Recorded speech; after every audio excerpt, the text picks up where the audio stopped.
Recordemos que habíamos empezado el capítulo 10 del libro de Chester Starr y habíamos visto el nacimiento de ese proceso de sinecismo por el cual se conglomeran las poblaciones aldeanas alrededor, a veces de un templo, a veces de alguna de las aldeas principales, y se va dando forma a lo que posteriormente se conocerá como la ciudad-estado o la polis, como nos ha llegado a nosotros, de donde deriva pues, nuestra palabra política, etcétera, etcétera. Habíamos visto que en este proceso de sinecismo, de unión de distintos poblados, de conglomerados, de grupos humanos,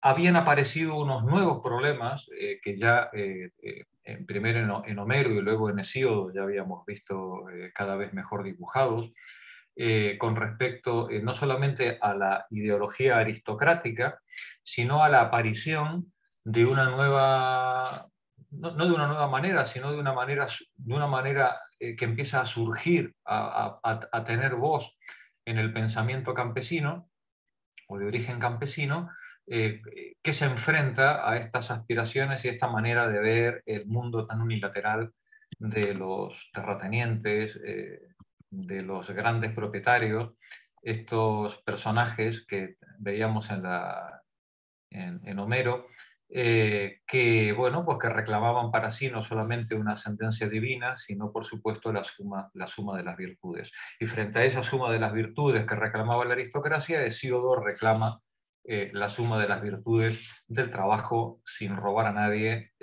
sin quitarle a nadie, y las virtudes de esa tranquilidad personal que surge de poder trabajar todos los días y poder hacer la vida sin deber nada a nadie y sin robárselo ni quitárselo a nadie.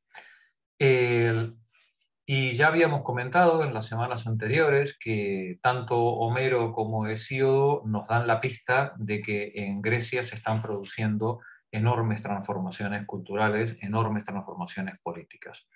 Las antiguas monarquías micénicas han desaparecido, lo que en los años oscuros se llama monarquía, se llama reyes, pues no son más que unos cuantos matones con palos que intentan imponer su voluntad a los que tienen alrededor, son pequeños reyesuelos con más ínfulas que consistencia, y al final esas monarquías se van transformando, bueno, pues en una suerte de aristocracia desde el punto de vista de los mandamases. Aristocracia, sabéis, el gobierno de los mejores, ¿no? El gobierno de los que tienen la arete, de los virtuosos. Bueno, pues algunos serían virtuosos, los menos, los más simplemente eran los que tenían mayores medios o mayores recursos.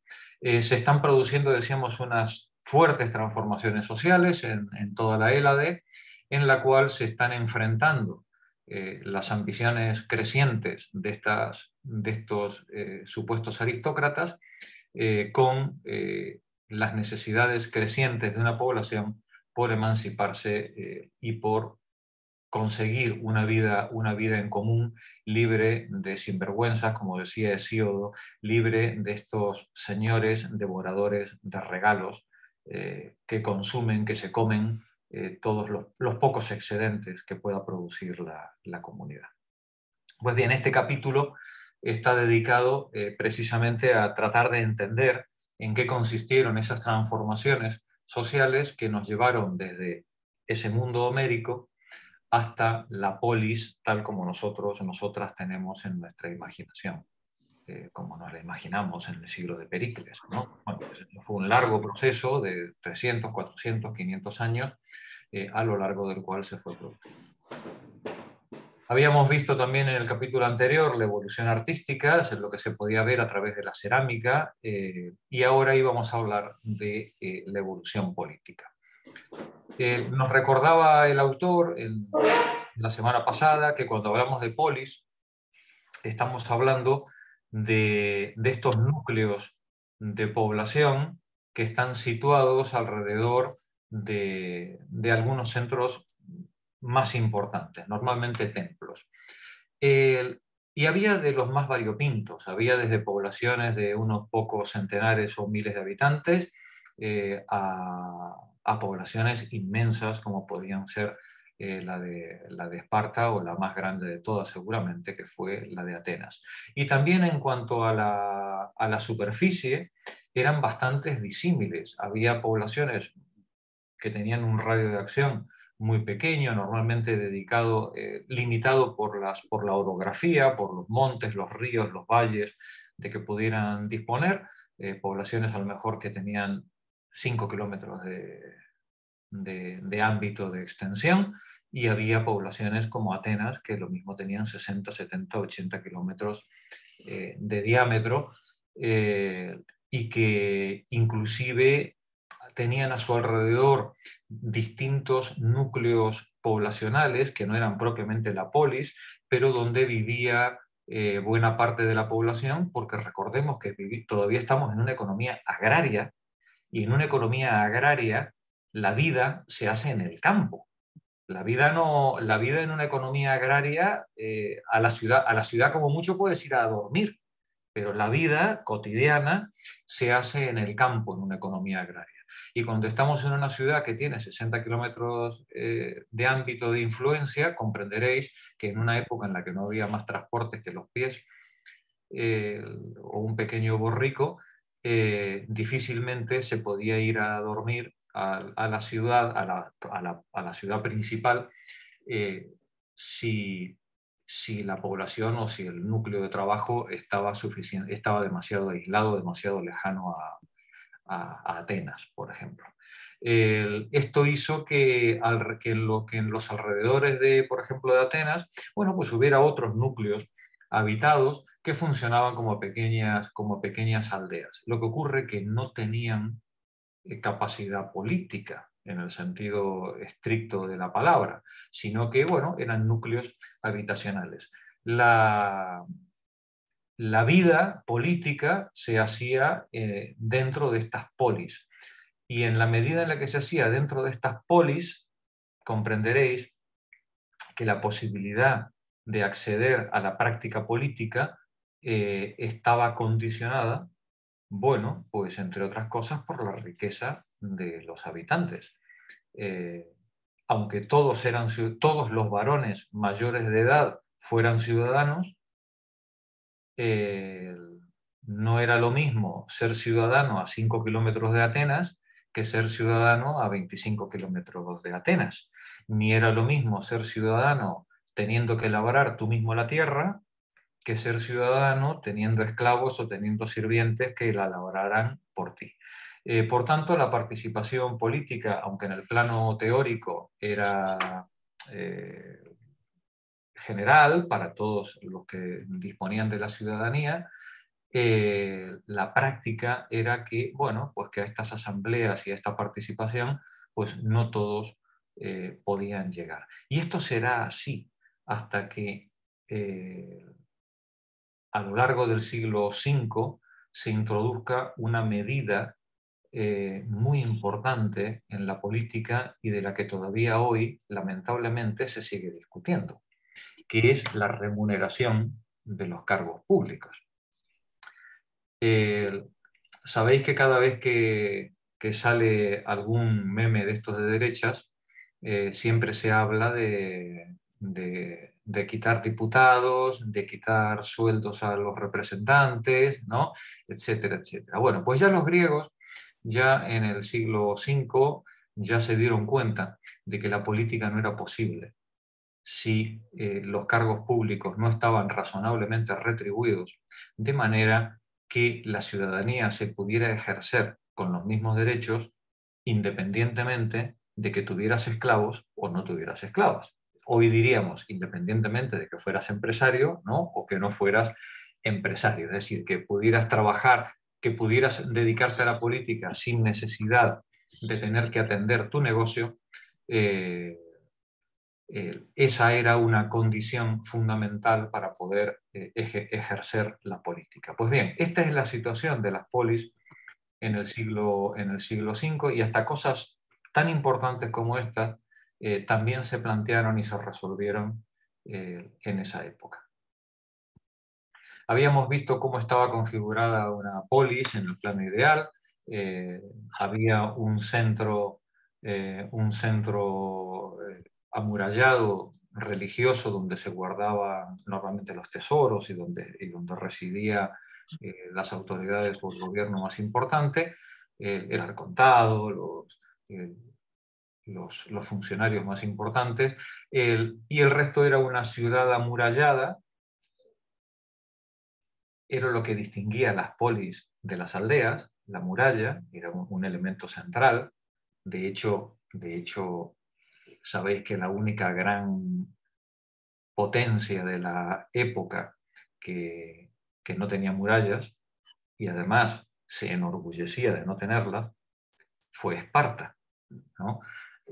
Esparta era la única gran, la única gran, podríamos decir, polis, entre comillas, porque es una polis sin murallas, de la Hélade, y uno podría sacar cuentas de cuál es la razón, ¿no? Seguramente porque nadie habría tan loco como para ir a atacar a los espartanos, ¿no? Era, era justamente al revés, ¿no? Alrededor de estas polis, bromas aparte y murallas aparte, alrededor de estas polis tenemos los centros, los campos de cultivo, los campos de producción, y generalmente las polis relativamente cerca de algún puerto de mar que les permitiera o la defensa o la huida en casos extremos, o como mínimo el suministro de materias primas procedentes de fuera. No obstante, recordemos, estamos ante una sociedad eminentemente agraria. Muy pocos pueblos griegos vivieron del mar, o por lo menos no lo hicieron hasta muy avanzada la historia. Vimos algunos ejemplos, por ejemplo con el paso amurallado hasta el puerto.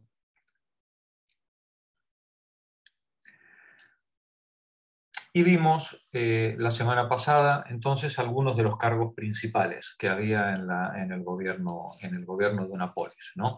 La polis se caracterizaba por la asamblea, en la que participan todos los ciudadanos mayores de edad, normalmente también cuando llevan 2 o 3 años de servicio militar. No solamente es la mayoría de edad, sino haber cumplido con los servicios civiles y militares. Y aparte de esta asamblea, que cuando la polis es muy grande no es operativa, porque una asamblea de todos los ciudadanos, pues si son 500, 1000 ciudadanos, imaginaos el guirigay que hay en una comunidad de propietarios, pues en una asamblea de 1000 ciudadanos la cosa podría ser absolutamente inasumible, ¿no?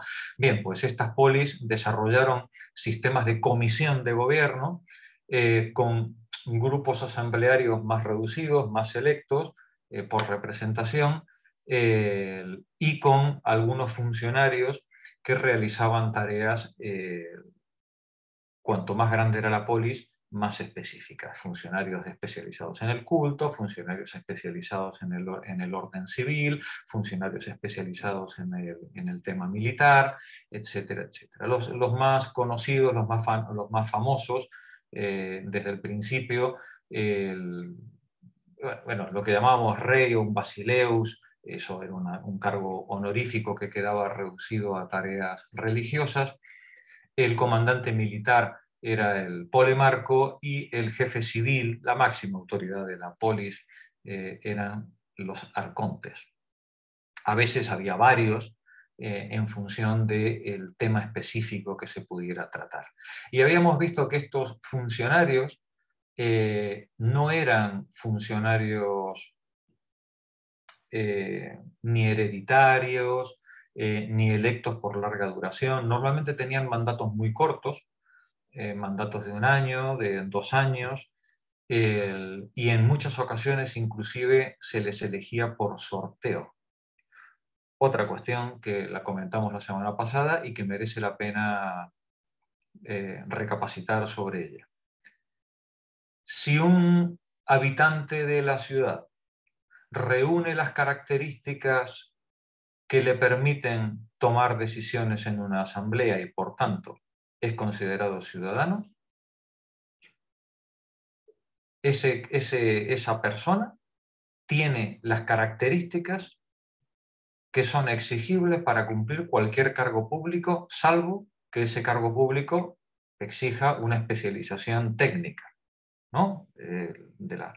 Por ejemplo, si vamos a dirigir un hospital, bueno, sí, que sepa algo de medicina, ¿vale? Pero no, si no pongamos un arquitecto a dirigir un hospital, ¿vale? Ni vamos a poner a un médico a dirigir la construcción de un puente, ¿no? Por ejemplo, ¿vale?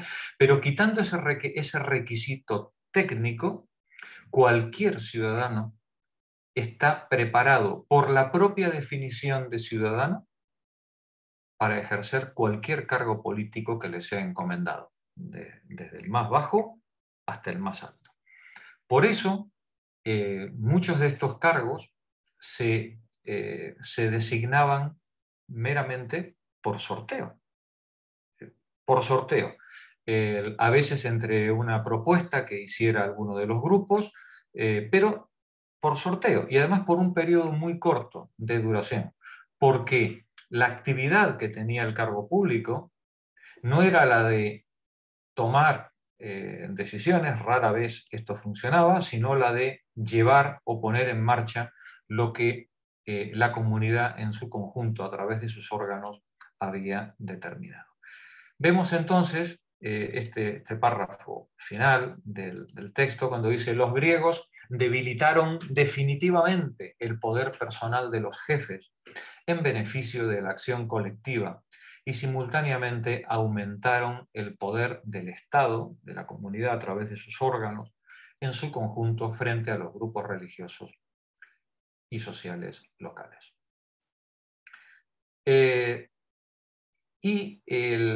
En la semana pasada nos habíamos quedado aproximadamente una página más adelante de esto, que es donde me gustaría recuperar la lectura. Nos dice: características morales e ideales de la polis. En las fases más antiguas, la polis griega, dice, no era una democracia, pero estaba basada espiritualmente en unos ideales políticos de enorme significado. Un Estado, observaba Aristóteles, aspira a ser, dentro de lo posible, una sociedad compuesta por iguales, por pares. Es más, Aristóteles era mucho más incisivo en esta cuestión y dirá que la política solo es posible entre iguales. Solo es posible entre iguales. De ahí que Aristóteles, por ejemplo, considerara que, por supuesto, las mujeres, los niños y los esclavos, por supuesto, no podían hacer política porque eran naturalmente, entre comillas, para un griego, inferiores, no podían hacer política.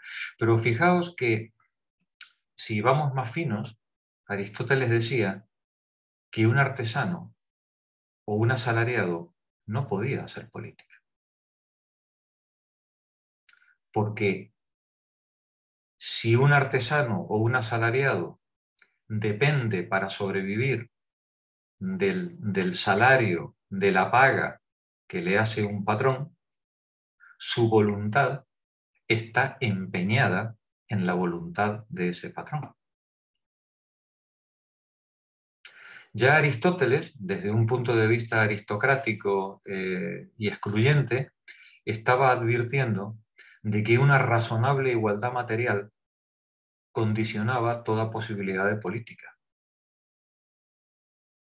Y ya estaba diciendo Aristóteles que sin una razonable igualdad material, la política, por tanto, no era posible. Si nosotros extendiéramos el razonamiento de Aristóteles a las mujeres, a los esclavos, a los trabajadores, la conclusión que podríamos sacar de este tremendo cabezón griego del 300 antes de nuestra era sería evidente. Necesitamos darle a la gente unas condiciones materiales de vida suficientes que le permitan actuar como iguales dentro del Estado y, por tanto, hacer política. O dicho de otra manera, la democracia no es posible sin una razonable igualdad económica. mirad vosotros de esos polvos, estos lodos, ¿no? Todo lo que todavía los griegos tienen que enseñarnos desde entonces hasta ahora. En teoría, nos dice el autor, todos los ciudadanos eran miembros iguales de la polis, pero ya hablamos antes de que en la polis, lógicamente, una polis como la griega, donde la esclavitud era un hecho consuetudinario, había esclavos, había siervos, lógicamente una misoginia galopante. La mujer además va a caer escalones enteros en esta época, luego lo veremos más adelante.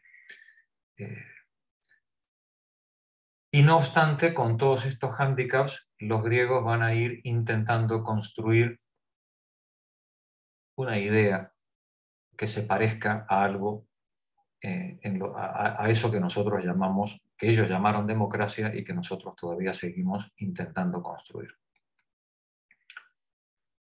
En definitiva, decía el autor, la polis se basaba en el principio de justicia. Y este principio de justicia se basaba en el de soberanía de la ley. Recordemos a Hesíodo otra vez, cuando Hesíodo clamaba porque se aceptara que había una justicia que estaba por encima de los caprichos de esos señores devoradores de regalo. Cuando Hesíodo reclamaba que tenía que haber un criterio de justicia que estuviera por encima de la arbitrariedad de la gente. Bien, la polis, cuando empieza a construirse este concepto, se empieza a construir alrededor de esta idea de soberanía de la ley frente a toda acción arbitraria. Sacar los litigios, los problemas de justicia del ámbito de los particulares y hacerlos públicos de manera que todo el mundo supiera a qué atenerse con respecto a la conducta debida. A comienzos del siglo VII, dice el autor, como el gran poeta Hesíodo reclamaba a grandes voces la necesidad de justicia. La ciudad que se basa en la ley, por pequeña que sea y aunque esté encaramada en una roca, es superior a la caótica Nínive. Y a mediados del siglo VII, las ciudades-estado empezaron a dar forma de ley a las antiguas tradiciones de sus antepasados para que todos pudieran conocer públicamente cuáles eran sus derechos. Esto es lo que nosotros conocemos como el principio de publicidad de las leyes. La ley, sea buena o mala, tiene que ser pública, tiene que ser conocida por todo el mundo y tiene que estar escrita en algún lugar para que nadie pueda torcer lo que la ley dice ni interpretarla a su capricho. La polis, por tanto, encarnaba una serie de principios fundamentales y que todavía hoy siguen siendo vigentes, en mayor o en menor medida, pero siguen siendo hoy vigentes. La polis encarnaba principios de igualitarismo, principios de una justicia administrada de forma uniforme y el principio de la participación de todos los ciudadanos que poseyeran determinados requisitos. Por ejemplo, varón, mayor, tal. Hoy diríamos hombres y mujeres, mayores de edad, tal. ¿Vale? Y por supuesto, el gobierno bajo la autoridad de la ley. Cuidado, no el gobierno bajo la autoridad de un rey, el gobierno bajo la autoridad de la ley, una ley que se dan los ciudadanos entre ellos deliberando como iguales. Y junto con esto, dos principios subsidiarios. El principio de patriotismo, que hace que los habitantes de esta polis se sientan parte de un todo común al que le deben lealtad, y el deber de defender la unidad política y de considerar a cada ciudadano y a cada uno de los vecinos como perteneciente por igual a ese Estado.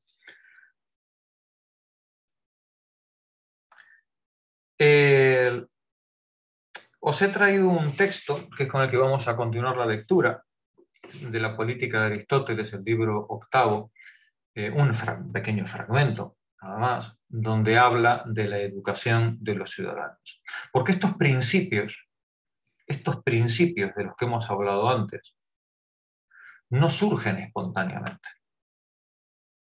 El concepto de igualdad entre los participantes de la comunidad, la idea de justicia, la publicidad de las leyes, la exigencia de la participación, no como derecho, lo decíamos la semana pasada, sino como obligación.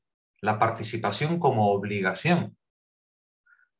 Y este sometimiento de las autoridades a la ley, esto no surge de los árboles ni de la tierra simplemente porque se riegue. Estos principios deben ser construidos. Y como construidos, deben ser trabajados entre los participantes de la comunidad y transmitidos en forma de educación.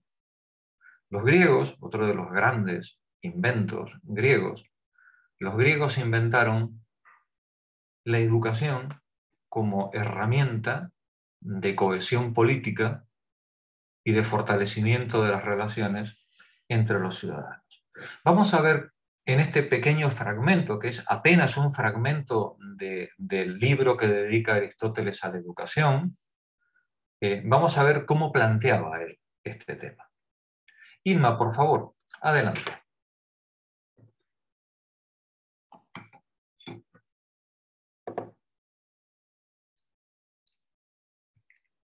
El micro, Inma. Perdón. Sobre la educación de los jóvenes.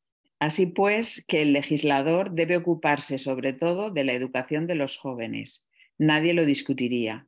De hecho, en las ciudades donde no ocurre así, eso daña los regímenes. Por ejemplo, el carácter democrático engendra la democracia y el oligárquico la oligarquía. Y siempre el carácter mejor es causante de un régimen mejor. Fijaos con qué precisión lo dice el jefe, ¿no? Aquí Aristóteles. Un carácter democrático engendra la democracia y un carácter oligárquico engendra la oligarquía. No eran tontos los griegos, ellos sabían perfectamente lo que se estaban jugando cuando querían construir esta comunidad. Continúa, Irma, por favor.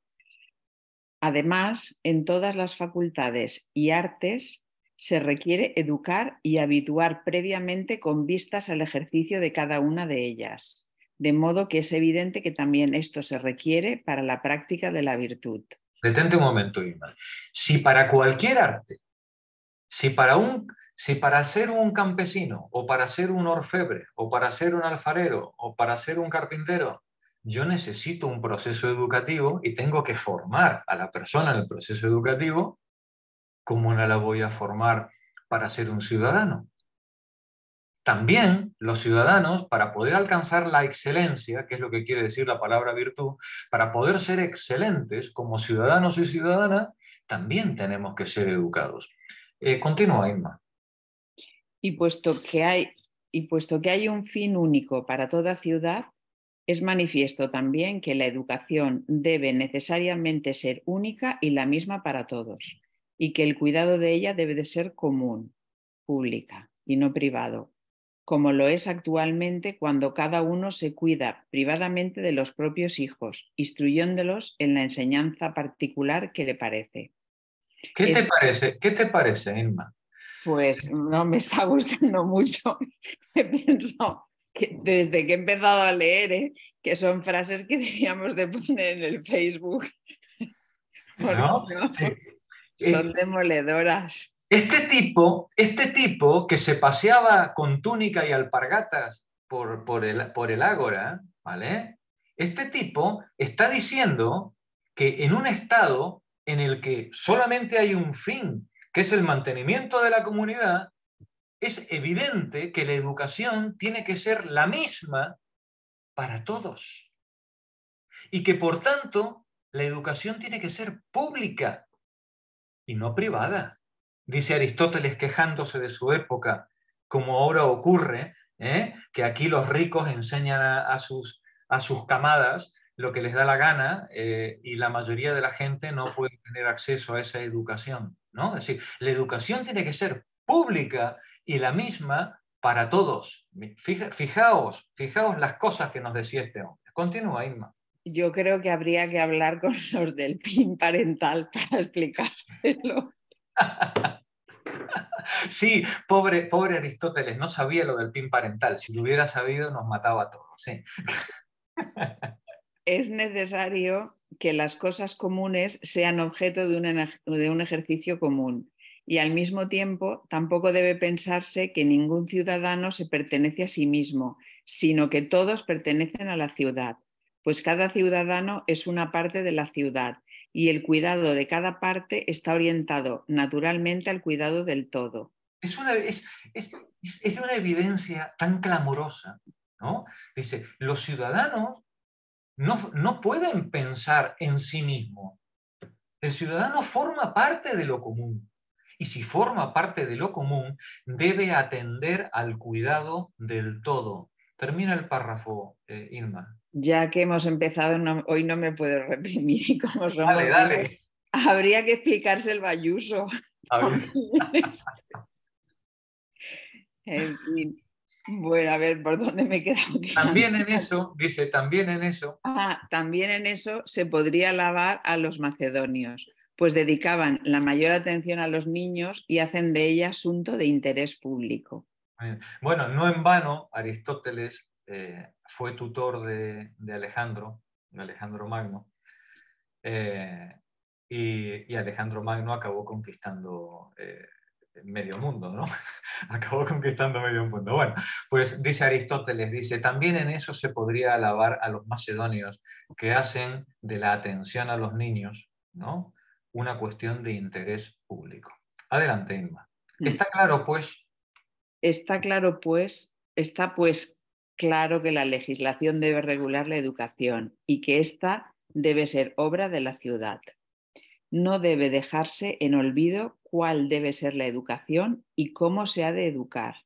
Actualmente, en efecto, se discute sobre estos temas, pues no todos aceptan que haya que enseñar lo mismo a los jóvenes, ni en cuanto a la virtud, ni en cuanto a la vida mejor. Ni está claro si conviene atender más a la inteligencia que al carácter del alma, del corazón. Desde el punto de vista del sistema educativo actual, la investigación es confusa y no está nada claro si deben practicarse las disciplinas útiles para la vida o las que tienden a la virtud, o las que salen de lo ordinario, cosas de puro entretenimiento, pues todas ellas tienen sus partidarios. Fijaos qué interesante, ¿no? Es decir, en esta época, estos tíos con chanclas eran conscientes de que no, de que, bueno, aceptemos que la educación debe ser pública. Bien, ¿cuál es el contenido que debe tener esta educación? ¿Qué le vamos a enseñar a nuestros hijos? ¿No? Bien, pues hay gente que dice, no, a los niños hay que enseñarles nada más que matemáticas, ¿no? O hay que alfabetizarles. Y ya está. Y como diría Ayuso, que no les metan ideología, ¿no?, a los niños en la cabeza, ¿no? Pero claro, pero hay otros que también dicen que hay que atender al alma, al corazón, y que también hay que formar a las personas moralmente, en sus emociones, ¿no? Y hay otras que entienden que una parte de la educación es el entretenimiento. Cuidado con la palabra entretenimiento. Yo he usado la palabra entretenimiento, pero otros traductores utilizan la palabra ocio. Y porque la palabra ocio no es meramente irte de botellón, ¿vale? El ocio puede ser un ocio que destruya al ser humano, o puede ser un ocio que lo construya o que lo descanse, ¿no? Hay muchas maneras de entender la palabra entretenimiento. Hay un entretenimiento que, como un juego, lleva a los participantes a la creación de ciertos hábitos que son buenos para la vida, por ejemplo, los deportes, ¿no? O muchas actividades deportivas. Y hay otros ocios, como podrían ser pues, el botellón, las drogas o no sé qué, ¿no? Pues, que pueden deteriorar fuertemente a la persona e incapacitarla, ¿no? Por tanto, nos dice Aristóteles, aunque no esté claro y no haya consenso al respecto de qué es lo que tenemos que enseñar a los niños, sí está claro que esa educación tiene que ser pública y que en mayor o menor medida debería recoger estos tres requerimientos, ¿no? Cosas que sean útiles, cosas que sean importantes para la vida emocional de las personas y otras cosas que generen unos hábitos, diríamos hoy, saludables, unos hábitos buenos de vida que hagan que la persona pues, sea mejor, más fuerte, más inteligente. Continúa, Inma. Respecto a los medios que conducen a la virtud, no hay acuerdo ninguno. De hecho, no honran todos, por lo pronto, la misma virtud, de modo que difieren lógicamente también sobre su ejercicio. En verdad, no es dudoso que deben aprenderse los conocimientos útiles que son necesarios, pero no todos, y puesto que está establecida la distinción entre trabajos libres y serviles, es evidente que conviene participar de aquellos trabajos útiles que no embrutezcan al que se ocupa de ellos. Cuidado con el argumento, ¿vale? De Aristóteles. Recordemos que en época de Aristóteles estamos en una sociedad profundamente aristocrática, ¿vale? En la que son ciudadanos solamente los miembros de la polis que disponen de recursos propios, ¿sí? Por tanto, dice el autor, dice, no es dudoso que deben aprenderse conocimientos útiles, ¿vale? Pero lo que sea útil, cuidado, porque útil hay que distinguir entre las tareas que son libres y las tareas que son serviles. No debemos educar a nuestros hijos en tareas que les hagan serviles, porque nosotros queremos ciudadanos que sean independientes y capaces de pensar por sí mismos y tomar decisiones con responsabilidad. No queremos meros borregos ni meros borregas en la asamblea. Queremos ciudadanos. ¿Vale? Continúa, Inma. Hay que considerar embrutecedor. Sí, hay que considerar embrutecedor todo trabajo, arte y disciplina que inutilice el cuerpo, el alma o la inteligencia de los hombres libres para el uso y la práctica de la virtud. Por eso llamamos embrutecedoras a todas las artes que disponen a deformar el cuerpo y también a los trabajos asalariados, porque privan de ocio a la mente y la hacen vil. Lo tenía claro el jefe, ¿no? Mm. Mm. Mete miedo cuando uno ve 2500 años después estas cosas, ¿no? Mete miedo ver la claridad meridiana, ¿no? Con la que se planteaba de forma, podríamos decir, brutal, si queréis, ¿no? Pero se planteaba de una claridad absoluta el problema, ¿no? ¿Puede una persona que trabaja 12, 14 horas en condiciones indignas laborales, puede ejercer la ciudadanía? No, no puede. No tiene ni el tiempo de ocio ni la posibilidad de pensar en algo más que la mera supervivencia. No puede. Si queremos ciudadanos, si queremos ciudadanas, esos ciudadanos y esas ciudadanas tienen que tener unas condiciones de vida que le permitan ejercer esa ciudadanía. Y por tanto, los ciudadanos, las ciudadanas, no pueden realizar trabajos embrutecedores que priven de ocio a su mente y la envilezcan. Solo con esto bastaría para justificar la derogación de la mayor parte de los trabajos asalariados y de los trabajos serviles que nos rodean. solo con un argumento como este, ¿no? Cuando nos dicen, hay que trabajar 60 horas a la semana. Bueno, no. Si queremos ciudadanos, no. Si lo que queremos es una colección de esclavos o de siervos a nuestra disposición, oye, perfecto, ¿no? Pero si lo que queremos es formar ciudadanos, nos dice Aristóteles, los ciudadanos no pueden ser formados en estas condiciones. Continúa, Inma. Existen también algunas ciencias liberales que no es indigno de un hombre libre cultivarlas hasta cierto punto, pero entregarse a ellas en exceso y con demasiado vigor implica los daños ya mencionados. Por ejemplo, una profesión liberal como la de ser profesor o la de ser médico o la de ser ingeniero, ¿es es indigno de una persona? No. Eso está muy bien, dice Aristóteles, ¿vale? Pero sin entregarse a ella en exceso. Si tú estás metido en tu profesión liberal, por muy digna que sea, 14 horas diarias, te transformas en un idiota. Te transformas en una persona incapaz para la vida colectiva, para la vida común.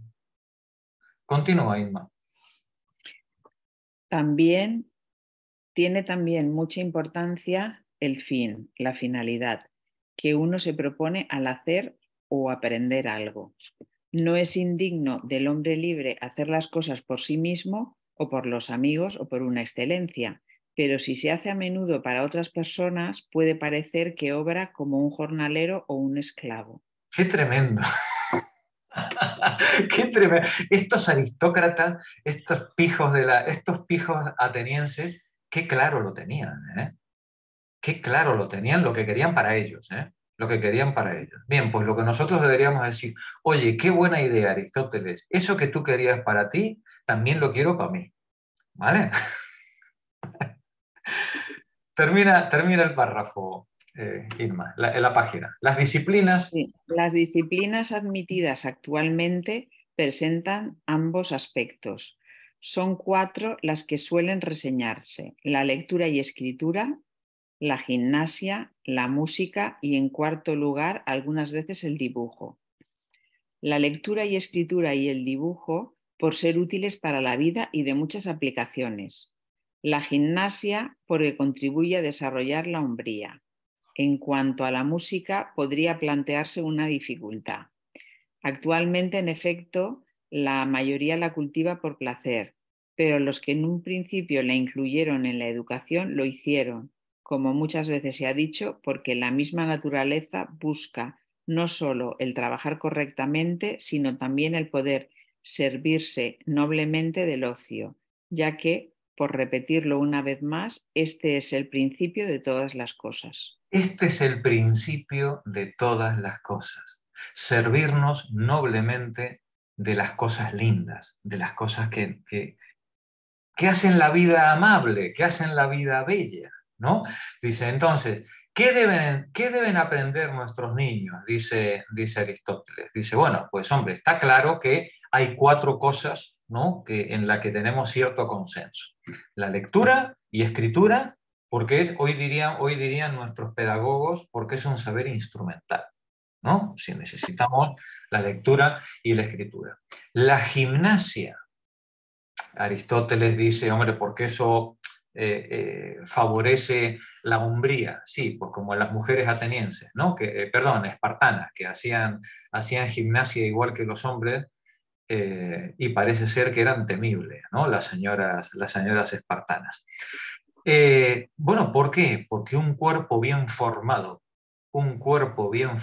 es un cuerpo sano.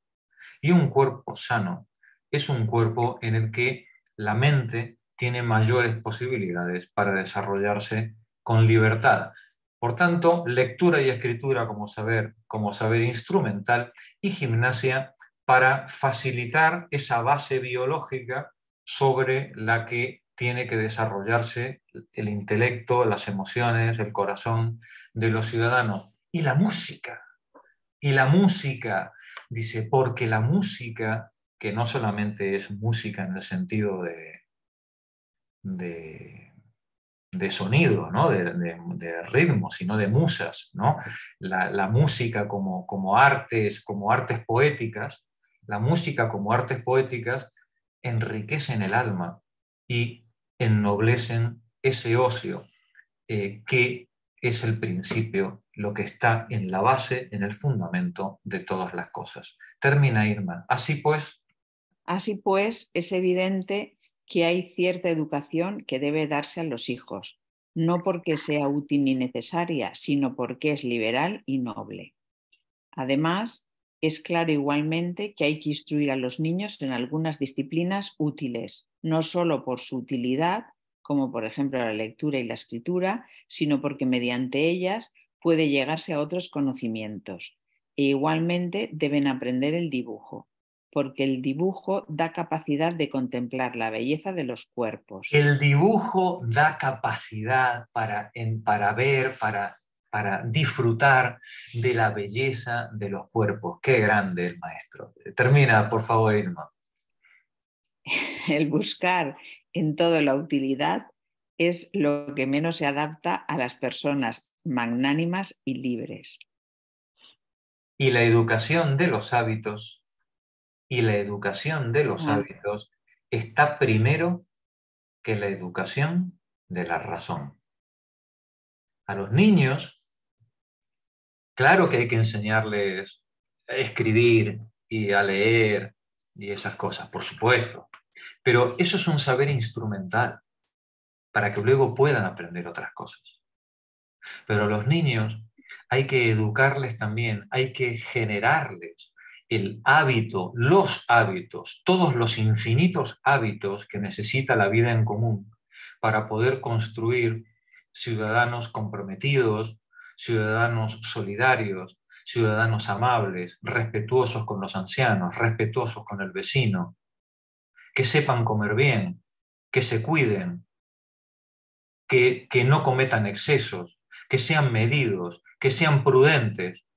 Todo eso no es una cuestión intelectual, es una cuestión de hábito.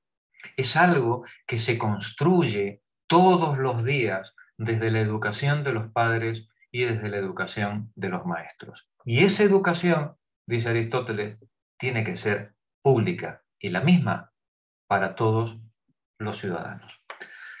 Bueno, pues ya veis cómo se las gastaba este personaje, Aristóteles, en este pequeño e intrascendente párrafo de uno de los muchísimos textos que nos ha llegado de Aristóteles. No es que sea una cuestión central, ni muchísimo menos, es decir, pero fijaos con qué finura Aristóteles plantea una cuestión que salta 2500 años y nos pega de lleno una bofetada en toda la cara, ¿no? A nuestra más absoluta actualidad. Gracias, Inma. Continúa Mercedes. Continuamos, Mercedes, con el texto de Chesterton. La ingenua autoafirmación individual. Un momentito, por favor. Aquí. La ingenua autoafirmación individual de los héroes homéricos se volvería más fuerte cuando Grecia hubiera alcanzado un grado aún más elevado de civilización, pero para equilibrarla surgió un rígido esfuerzo del sentido comunitario de todos los ciudadanos. Los clanes y los otros grupos perdieron parte de su poder ante la creciente fuerza. Disculpa. Perdón, es que al moverse. Los clanes y los otros grupos. Es que lo perdí, la ingenua autoafirmación. Aquí. Después del subrayado en rojo, Mercedes. Aquí, sí, este se ha quedado ahora. Vale, ya. Los clanes y los otros grupos perdieron parte de su poder ante la creciente fuerza del Estado, pero esto solo se produjo tras una prolongada y difícil lucha. En algunas ciudades-estado, los ciudadanos elegidos para los cargos públicos velaban por la conducta de los ciudadanos, y en Esparta y en Creta se llegó mucho más lejos en la imposición de cierto tipo de vida.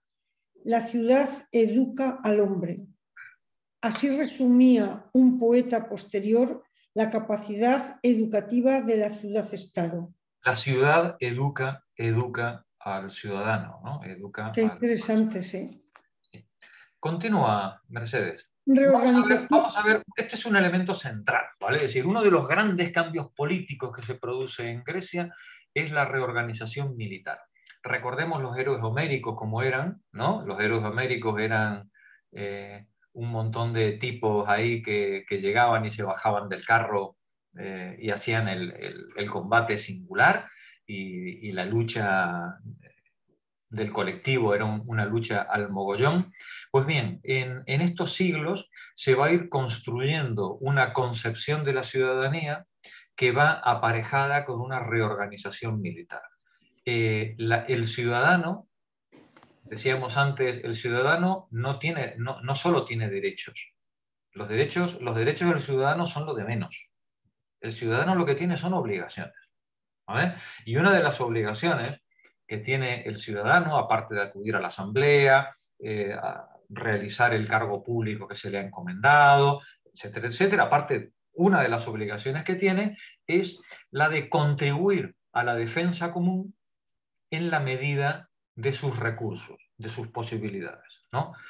Vamos a ver en qué consistió esta reorganización militar. Adelante, Mercedes. El creciente poder de la nueva unidad política era especialmente evidente en el terreno militar. Mientras los héroes homéricos combatían individualmente, los ciudadanos griegos empezaron a alinearse para la batalla en torno al 700 antes de nuestra era, en un bloque compacto de infantes que tomó el nombre de falange. Los miembros de la falange vestían pesadas armaduras, llevaban yelmos de bronce, una coraza, espinilleras, un escudo redondo, una larga lanza y una corta espada.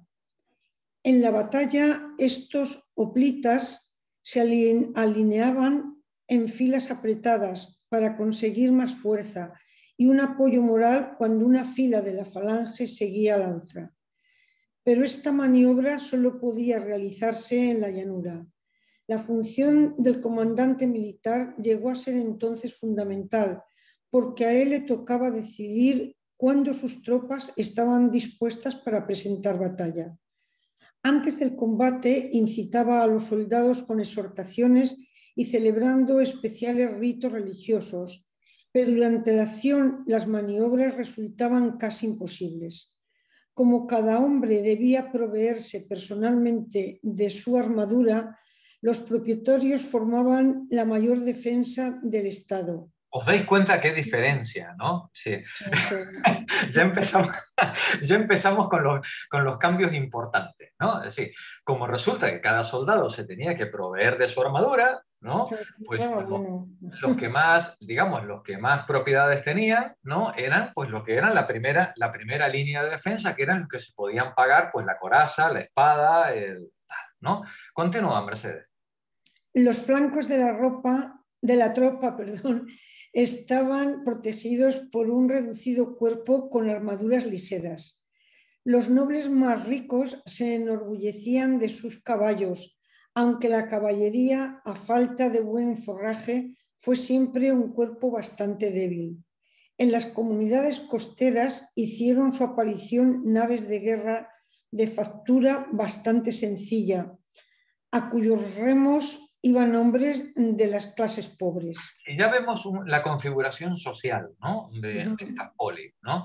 Los más adinerados que iban con sus cascos, sus armaduras y tal, bueno, pues estos formaban la falange. A los costados de la falange llegaban los señoritos estos de la feria, ¿no? Pues con sus caballitos, que eran más pintones que otra cosa, porque esos caballos pasaban más hambre que el pulpo, ¿no? Y entonces, bueno, pues tampoco valían para gran cosa, pero servían para presumir de caballo, ¿no? de caballería. Y finalmente, pues la gente más humilde, pues servía como remeros como remeros en los barcos de guerra, que luego iremos viendo ya de la mano de José Antonio y todo esto, cómo evolucionó todo esto hasta ser verdaderas máquinas de guerra tremendamente temibles, ¿no? Termina el párrafo, Mercedes. Al principio, tanto las armas como el modo de pelear eran simples adaptaciones del desarrollo del arte bélico en el Próximo Oriente, pero la cohesión espiritual de la polis griega y el fermento intelectual de sus civilizaciones conferían a sus guerreros una fuerza muy superior a su número. No valen las piedras, ni la madera, ni la habilidad de los artífices. Doquiera que haya hombres que sepan defenderse, allí hay murallas y una ciudad. No valen las piedras, no valen las piedras. Allí donde haya ciudadanos que sepan defenderse, dice, allí hay murallas y hay una ciudad. Esto podría encarnar el espíritu espartano plenamente, ¿no? Ni falta que le hacían las murallas, ni nada que hiciera, ni nada parecido. Donde había soldados o había ciudadanos capaces de defender la polis, allí era donde estaba la ciudad. Bueno, con permiso de nuestro historiador militar, José Antón, vamos a hacer una pequeña introducción a cómo funcionaba la falange, ¿vale? Porque creo que es del mayor interés y sobre todo porque nos va a permitir comprender la mentalidad, el espíritu griego peculiar, que luego cuando José nos hable de las guerras médicas, y hablemos de las grandes batallas, Palatea, Maratón, Salamina, las Termópilas, bueno, pues todo esto es incomprensible, todas estas grandes batallas serían incomprensibles si no entendiéramos un poquito, al menos en un pequeño resumen, cómo funcionaba esta nueva reorganización militar. Así que, José, con tu permiso, sin ánimo de hacer spoiler, si tengo la venia, continúo, ¿sí? La falange griega. Marí, por favor, comienza tú la lectura. La falange griega. El micro, Marí, por favor.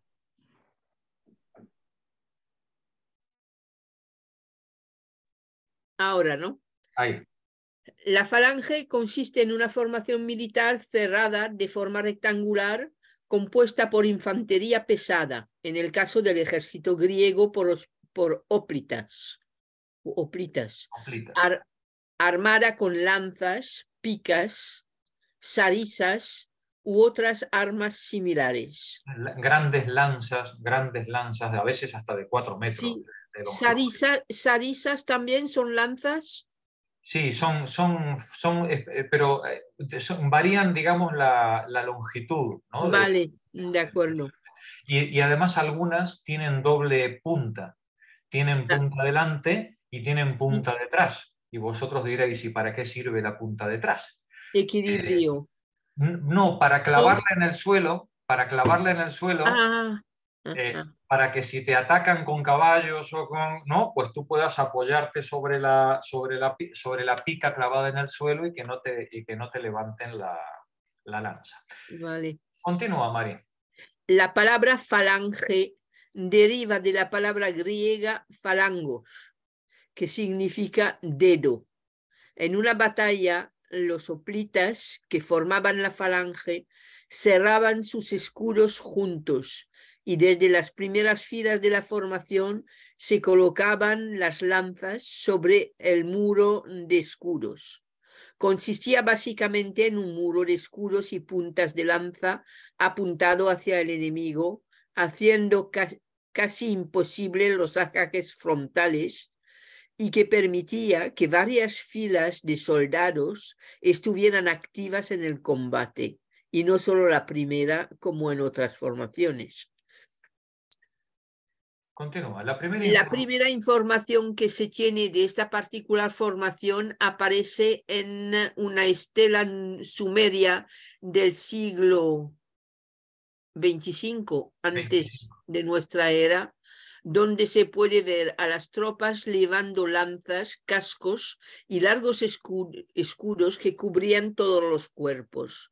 Muchas de las civilizaciones más antiguas conocían los principios básicos de un muro de escudos y lanzas, por lo que esta formación se puede encontrar, por ejemplo, en el ejército egipcio o en el griego. En este último es donde alcanza su máxima perfección.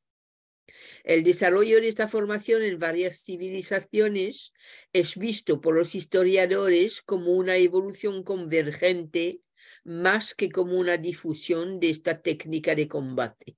Vemos cómo, por ejemplo, en esta estela sumeria del 2500, 2000 años antes de los griegos, ¿no? 2000 años antes de los griegos, ya vemos en esta estela sumeria que ya tratamos en su momento, esta estela de los buitres, donde pareciera que estamos ante una formación en falange, lo que en la época se pudiera entender como tal. ¿De dónde dice el autor de este texto? Bueno, pues seguramente estamos ante una evolución convergente de una técnica de combate en la que distintas civilizaciones van haciendo aportes pequeños pero progresivos a esta manera de resolver el enfrentamiento. Continúa, Marí. El primer uso de la palabra falange tiene lugar en el siglo VIII antes de Cristo, bueno, antes de nuestra era, con Homero describiendo en uno de sus textos al ejército griego luchando en una línea de combate organizada. Se cree también que esta formación nació en Esparta en ese mismo siglo, aunque varios historiadores opinan que fue en el siglo VII con la introducción del oplón por la ciudad de Argos, que hizo posible la realización de esta formación. ¿Qué es oplón? Perdona. El aspis. Ah, el aspis. Oplón es el aspis. Muy bien. Es el escudo, vale. El escudo redondo. Sí, sí, sí. Gracias. Cada soldado de la falange llevaba consigo el escudo en su brazo izquierdo, protegiéndose a sí mismo y al hombre a su izquierda. El hombre a la extrema derecha de la formación contaba por ese motivo con mitad de la protección, y durante una batalla las tropas enemigas intentarían aprovechar esta debilidad atacando al enemigo por este flanco. Esto causaba que una falange en batalla se desplazara hacia la derecha para evitar una rápida ruptura por el flanco derecho de los ejércitos. Las tropas más veteranas y con mayor experiencia venían colocadas en este lado de la formación. Los elementos individualistas de la batalla estaban suprimidos por el bien común. Aquí tenéis ya un primer elemento social, ¿no? Es decir, si la organización de la falange exige que cada escudo protege al soldado, no protege al propio soldado, sino que protege al de al lado. ¿Vale? Así mismo también, ¿no? Sí, pero como el lado derecho de cada uno está desprotegido, sí, el lado derecho tuyo lo protege el escudo del lado. Claro. Con lo cual está prohibido la acción individual.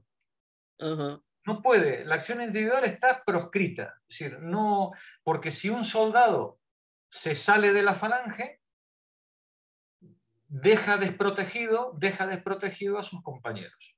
¿Vale? Si ya vemos entonces cómo un elemento como es la organización militar condiciona, crea el hábito, el fuerte hábito de disciplina colectiva para garantizar la protección, la integridad completa de la falange, ¿no? Del grupo. Sí. Continúa, termina el párrafo. Los hoplitas debían confiarse de sus vecinos para su protección y al mismo tiempo poder protegerlos ellos mismos sin vacilaciones. Por ese motivo, las formaciones estaban pensadas y organizadas en modo de poner a un grupo de amigos y o familiares cerca, lo que otorgaba un incentivo de protección y disminuía las probabilidades de los hoplitas de entrar en pánico o huir. que la disciplina no era suficiente. Por si acaso, yo ponía en la falange a amigos y familiares, ¿no? Que Sí. ya se ocuparán de mantenerse juntitos, ¿no? Y no salir corriendo ante un ataque desmedido por parte de los enemigos, ¿no? Bueno, pues ya veis los distintos mecanismos psicológicos, sociológicos por los cuales se organizaba la falange. Bueno, aquí tenemos el escudo, ya sabemos el oplón, nos ha dicho José, ¿no? Así, oplón, ¿no? ¿Es el escudo, José? El oplón es el escudo ovalado y cóncavo. Y cóncavo. Y el término es equivalente a aspis. Aspis. De oplón viene el término oplita. Oplita. Muy bien. Muchas gracias, Vale. José. Gracias, Marí. Sales, por favor. El terreno de combate ideal. A ver si puedo, sí. El terreno de combate ideal para este tipo de formación son las amplias llanuras donde el ejército puede desplegarse sin interferencias de árboles, colinas o rocas y que permitían a las formaciones avanzar manteniéndose ordenadas.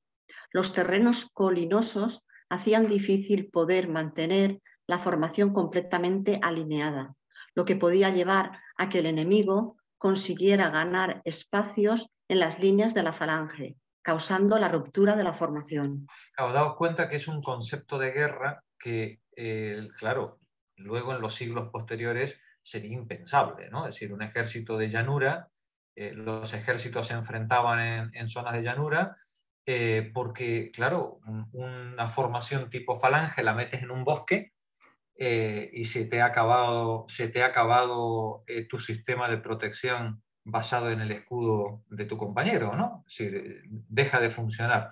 Luego veremos, ya José nos irá enseñando a lo largo de los meses y las sesiones la evolución de estas técnicas de guerra, porque, claro, el ejército hoplita se transformará al final en las legiones romanas, que son un concepto radicalmente diferente de combate, ¿no?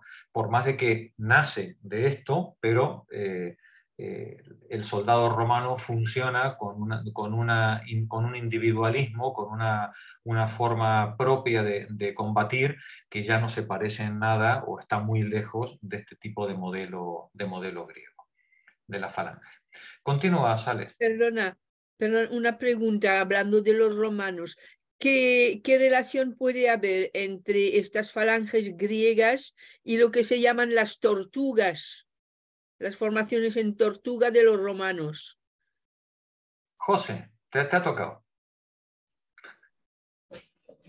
La tortuga era una formación, digamos, de compañía, de una compañía más o menos, aproximadamente podría ser una centuria, 2 centurias.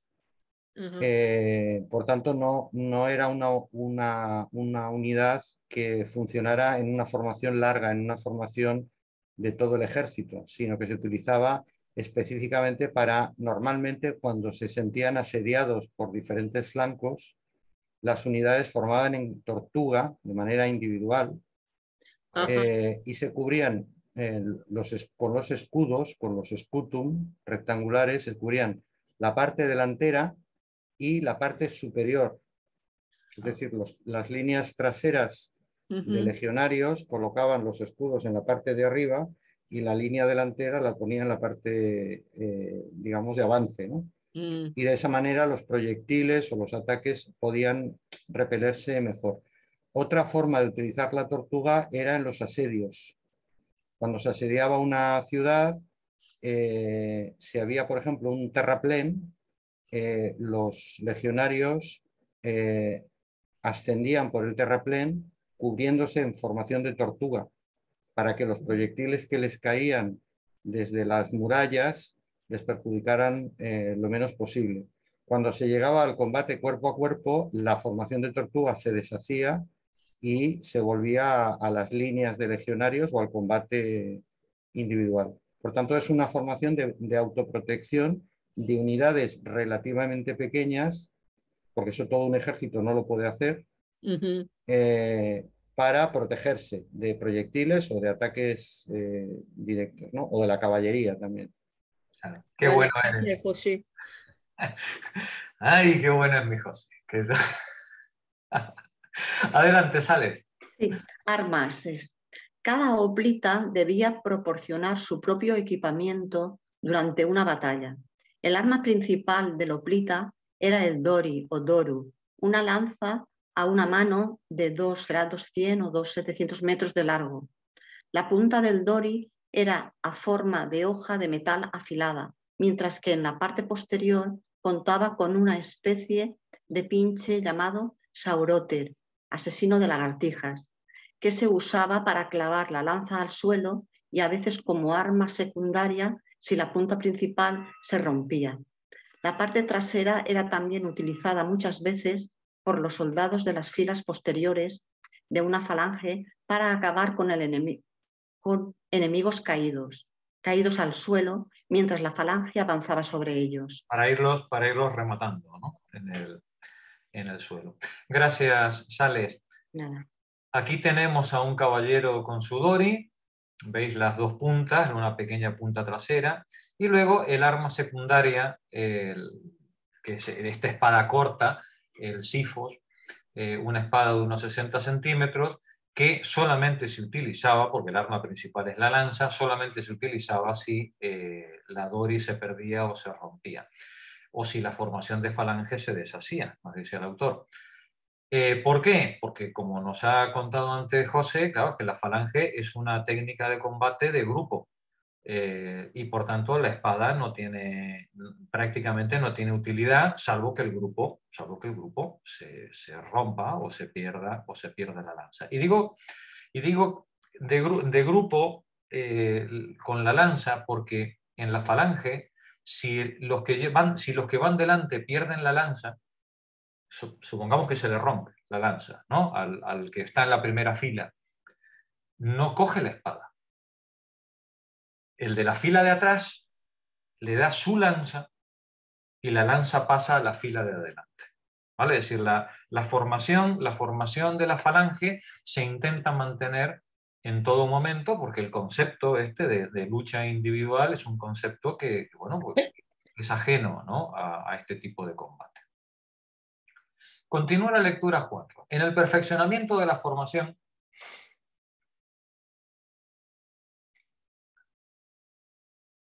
el micro, Juanra. No me había enterado que me habías dicho a mí. Adelante. En el perfeccionamiento de la formación, la falange macedonia adoptó como arma principal la sarisa, con unas dimensiones que iban de 4,3 a 5,5 metros de larga, el doble que el dori, que permitía a las primeras 5 filas poder atacar al enemigo mientras las filas traseras elevarían las lanzas hasta el cielo para proteger a los falangistas aliados del ataque con flechas y lanzas. No sé si os hacéis una idea de cómo funciona la sarisa, ¿no? Estamos hablando de un cacharrón de 5 metros, ¿eh?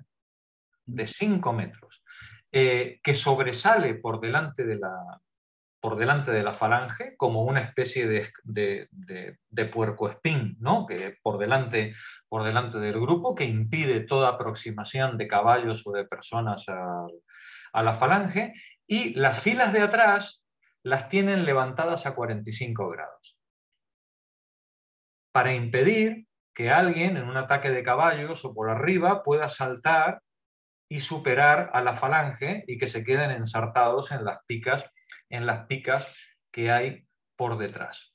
Continúa, Juanra. En su parte posterior tenía un contrapeso que terminaba en forma de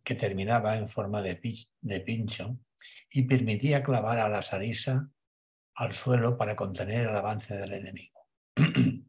A causa de su peso, medida y balance diferente al de la dori, debía ser utilizada con las 2 manos. Vamos a ver la armadura de estos caballeros.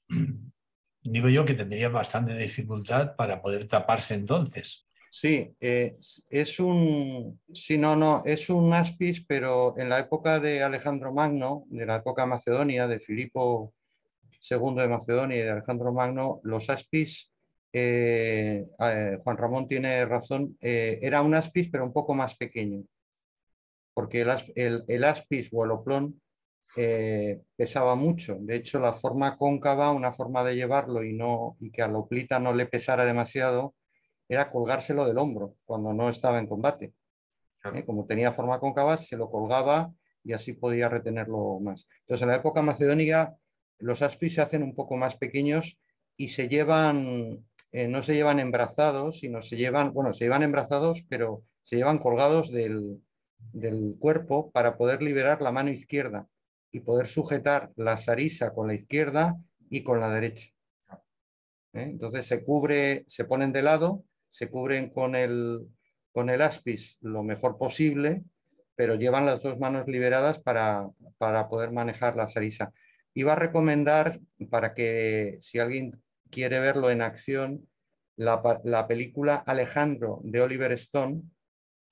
Tiene algunas pegas, pero las escenas de batalla, donde se ven a las falanges macedónicas y las sarisas en acción, están muy bien filmadas. Entonces, si alguien quiere ver cómo funcionaba una falange macedónica en acción y cómo se manejaban las sarisas, si ve esas escenas de la película, pues lo tiene muy claro. Está muy bien hecha. Peliculón. Escucha, José, una cosa. Este agujero que tiene aquí o este trozo aquí en el lateral, el escudo, ¿era para apoyar la lanza? Bueno, no. Bueno, yo creo que es más una concesión del dibujante, porque eso sería una alusión a un tipo de escudo muy arcaico que el estilo se pudo mantener durante siglos en todo el Mediterráneo, no solamente en el mundo heládico, que es el dipilón, la forma del dipilón, que es que viene originariamente, si os acordáis, esto lo ha explicado Jorge ya, en forma de 8. En la época arcaica, no sé si recordáis, el escudo tenía una forma de 8 y entonces se estrangulaba en los extremos centrales. De ahí evolucionó a un escudo redondeado, pero que seguía teniendo esas dos aberturas laterales, pero no era exactamente para colocar la sarisa, porque si tú estás en combate con una sarisa de casi 6 metros que pesa bastantes kilos y estás en combate, tus brazos están moviéndose y entonces si se hubieran apoyado en el escudo estaría moviéndose también, entonces no te protegería correctamente. Okay. Es mejor dejar el escudo libre, colgado del cuerpo, colgado, pero libre, que ligarlo a la maniobrabilidad de la sarisa, ¿no? Muy bien. De todos modos, José, es un escudo muy pequeño, o sea, el que se usa con la sarisa. El dibujo no está muy acertado, o sea, no. Sí, no es tan chico el dibujo. Un poquito libre, no. Es verdad que ¿ves? Ahí también. Es verdad que disminuyeron de tamaño, pero era por el peso, ¿eh? Es porque el soldado macedonio, al tener que liberar los brazos, no podía maniobrar de la misma manera con el escudo que lo hicieron los hoplitas en épocas un siglo antes, ¿no? Claro. De todos modos, compañeras, porque nos hagamos una idea, la armadura de un hoplita podemos estar hablando de 25 o 30 kilos. ¿Eh? Sí. Es una cosa brutal. Y si además lo ponemos en perspectiva y pensamos que estos eran señores que medían 1,60 m y pesaban 60 kilos, ¿no? Sí. Sí, estamos diciendo que la armadura pesa la mitad de lo que pesa el soldado, ¿eh? Son verdaderos cacharrones, ¿no? Por eso también luego, José, ¿verdad? Se cambiaron estas armaduras metálicas, se empezaron a cambiar por petos de lino, ¿no? Para hacerlos más ligeros, ¿no? Sí, los petos y los espaldares de metal se siguieron utilizando prácticamente desde la época arcaica hasta la época helenística, es decir, hasta la época de los macedonios, pero cada vez más lo utilizaban oficiales, tenían más un carácter de rango distintivo. Claro. Y cada vez más los hoplitas utilizaron, que también se empiezan a utilizar a finales de la época arcaica y está muy utilizada durante toda la época clásica, el linotórax, que era la coraza de lino prensado. A veces tenía algunas defensas metálicas, como has enviado tú en el vídeo, chapas de bronce colgadas o cosidas al lino, a veces no. De todas formas, decir que estas corazas de lino tenían dos funciones. Una, no me quiero extender, pero una, parar golpes. Es que siempre se piensa en un desgarro de una espada o una flecha. Y un desgarro de una espada o una flecha, pues lo que hace es parar el impacto de una manera abrupta, pero el golpe te acaba llegando, ¿no? Pero sí que había muchos golpes. Si la falange actuaba, como dice el vídeo, ¿no? Y es verdad, como si fuera una melee de rugby, los golpes eran constantes. O sea, recibías muchos más golpes que descargas de una espada o de una...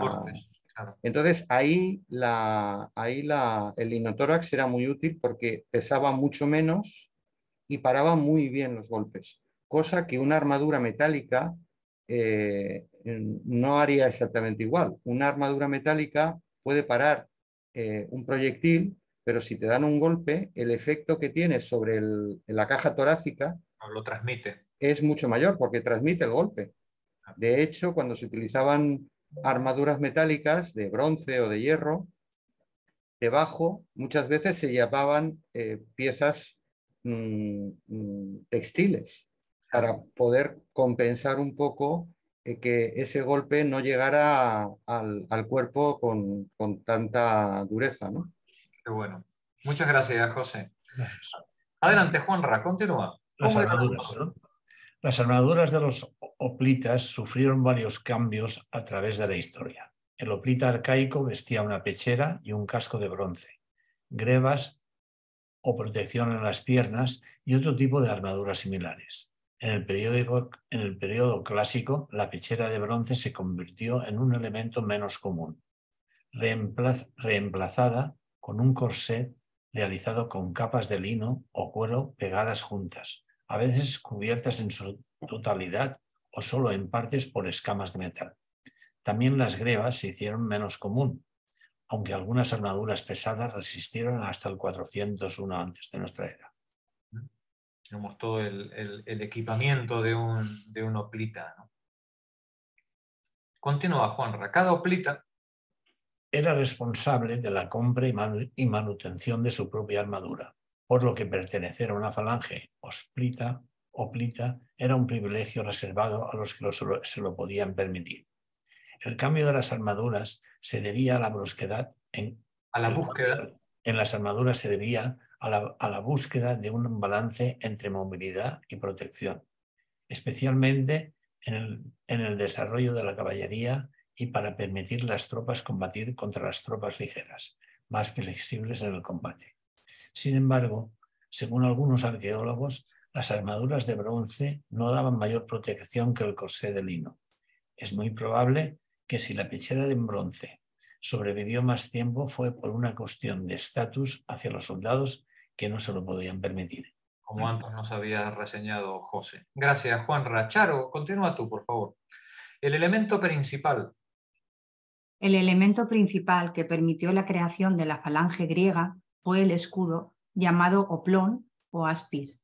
Con su forma circular, el escudo era hecho utilizando una pieza cóncava de madera recubierta de bronce llevado por los hoplitas en su brazo derecho.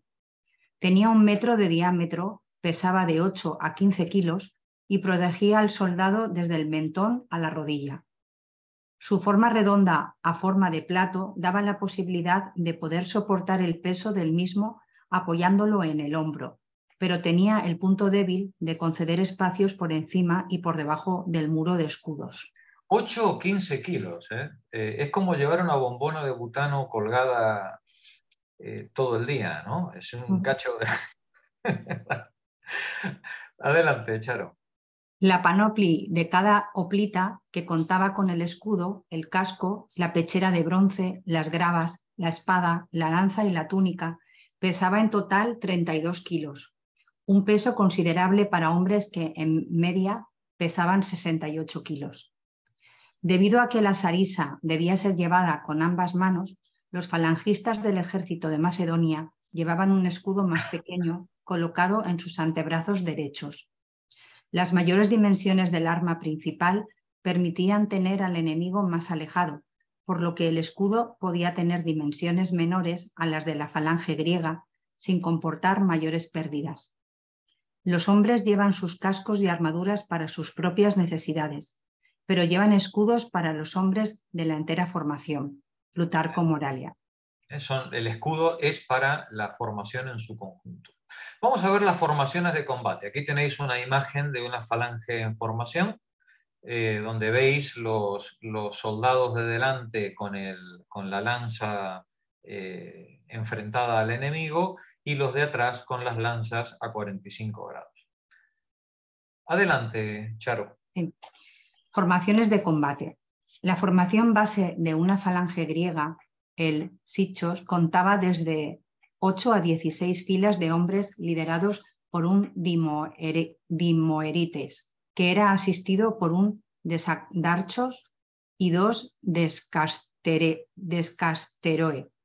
Cada lochos, fila de los sichos, estaba compuesta, dependiendo de la era en cuestión, la ciudad o las necesidades de la batalla, de 4 a 32 soldados, o enomatia, liderados por un lochagos, que era el comandante de los primeros 100 y hasta un máximo de 500 hoplitas. Debía ser, Charo, algo imponente. Ver avanzar una falange debía ser una verdadera máquina de guerra, ¿no? Como ver ahora, yo qué sé, una fila de tanques, ¿no? Es decir, avanzando contra ti. Adelante, Charo. Existen casos extremos documentados, como en la batalla de Leutra o en la batalla de Mantinea, donde una formación de falange contaba hasta 50 filas, y otros, como en la batalla de Maratón, donde la falange tenía una profundidad de solo 4 hombres. De 2 a 4 formaciones sichos formaban una enomotia o jurado, que llegaban hasta un máximo de 32 filas de hombres. Un taxis era la formación de hoplitas más grande, contando de 500 a 1500 hombres liderados por un estratega general. 1500, es que es impresionante, vamos. El ejército entero era liderado por el polemarchos o estrategos autocrator, comandante en jefe. ¿Os dais cuenta, sois conscientes o tomáis conciencia de la enorme disciplina que tienen que tener 1000 personas para operar de forma coordinada en estas condiciones, ¿no? Es decir, en medio del fragor, del ruido, del estruendo, del ataque, ¿no? Y que no se desarmen las filas, ¿no? La enorme disciplina que tienen que tener los participantes de una falange, ¿no? Daos cuenta cómo troquela este tipo de técnica militar, cómo troquela el pensamiento y las emociones de las personas y cómo las vincula unas a otras, ¿no? en una masa solidaria, ¿no? Masa solidaria en el combate, pero también fuera del combate, ¿no? Continúa, Charo. Sí. La falange contaba con 3 formaciones diferentes, dependiendo de la situación. Durante la marcha se adoptaba la formación eisbatos, o formación suelta, que permitía a las tropas moverse libremente y mantener el orden. Era la formación de batalla inicial mientras la falange se acercaba al enemigo y permitía a las tropas amigas pasar en medio para realizar un asalto o para retirarse. La distancia entre cada hombre en esta formación era de 1,8 a 2 metros. A medida que el enemigo se acercaba más y más, la falange pasaba rápidamente a la formación pigne o formación densa. La distancia entre los soldados se reducía a 0,9 o 1 metro y podían así enfrentarse al enemigo. Si la falange iba a experimentar una presión extra, un ataque con flechas o lanzas o cargas frontales de caballería, Los hoplitas se comprimían aún más, dejando una distancia de 0,45 metros los unos con los otros. Esta formación era conocida como sinapismos o sunaspismos, ultradensa. Una formación absolutamente compacta, sin ninguna fisura en ellos, ¿no? Bien, y por último, bueno, pues tenemos las distintas fases del combate, pero bueno, yo creo que aquí directamente no entramos porque esto ya nos hablará José con toda extensión en su momento. Aquí tenemos una recreación frontal de cómo tenía que ser intentar visto desde el enemigo, ¿no? Es decir, cómo tenía que ser enfrentarte a un grupo de estas falanges. Bien. Vamos a pasar directamente ya al siguiente ítem del texto. Los inicios de la historia política griega, del 756 al 600. Gracias, Charo. Continúa con la lectura, Rosa Medel.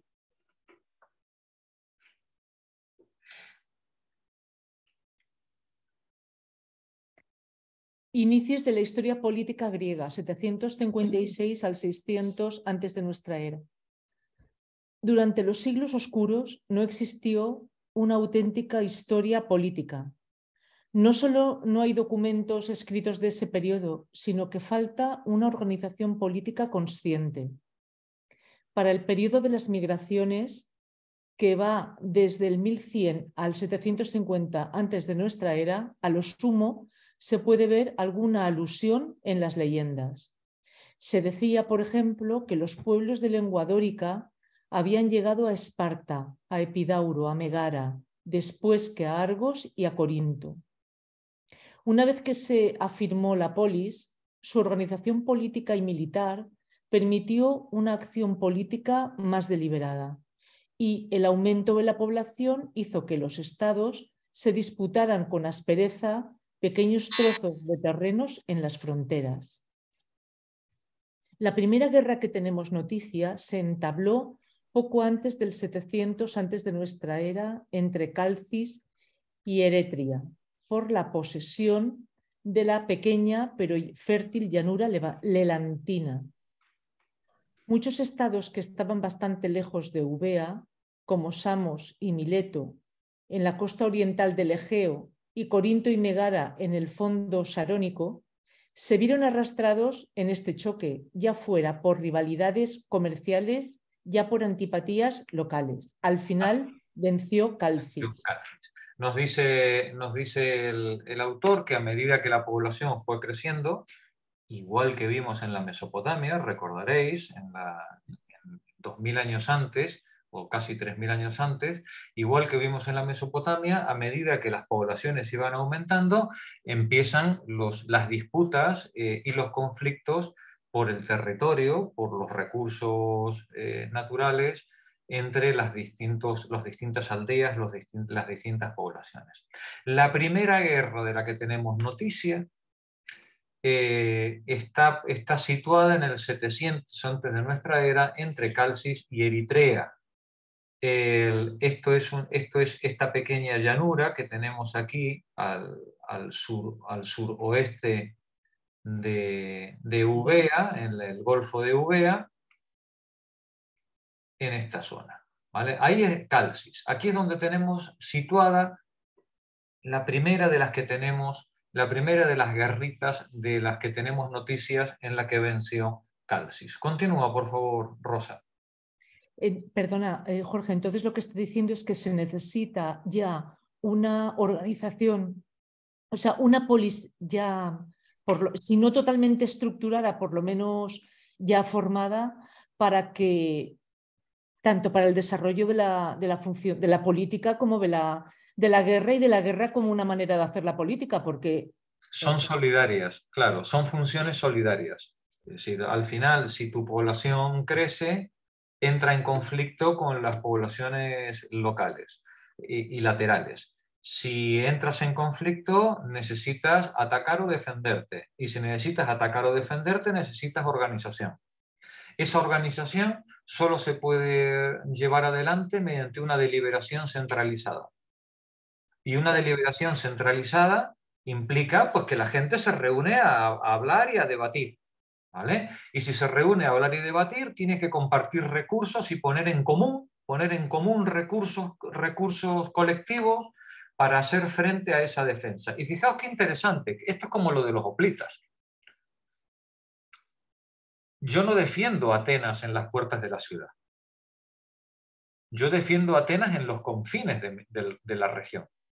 Si yo espero a que el enemigo llegue a las puertas de la ciudad, estoy perdido. Sí, la única posibilidad de la defensa colectiva es que todos y cada uno de los miembros son defendidos como todos y cada uno de los miembros.